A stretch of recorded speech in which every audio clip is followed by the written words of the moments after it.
The robot operating system, ROS, is such a powerful innovation.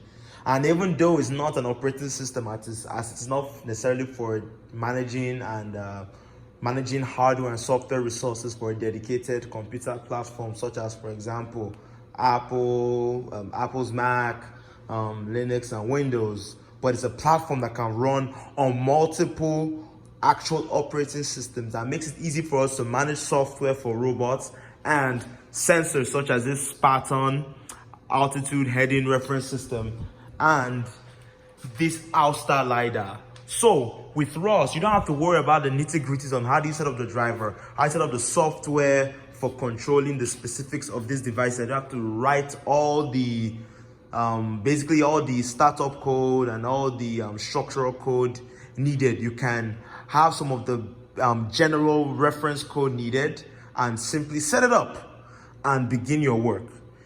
Which in the way I'm saying it, it makes it seem easy. It can be pretty difficult. Like, I'm working on a project at the moment, and even with ROS, it's still a difficult process. But imagine if you had to write the driver for this sensor, the driver for the different hardware that goes into these robots, the driver for this R.O.S.E LiDAR.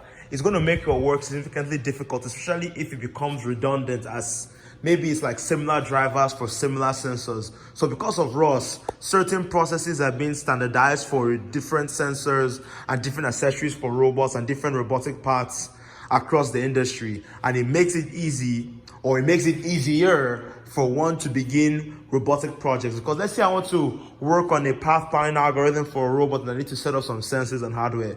I may not be interested in the nitty-gritties of the intricate software needed for the actual hardware. I just want to get my work started. So in that case, it abstracts that level of work.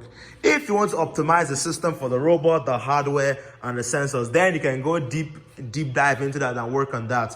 But for general purpose work, for higher level research, ROS makes it awesome, and also makes it easier for people to enter into the robotics domain and begin their work. So have fun using ROS.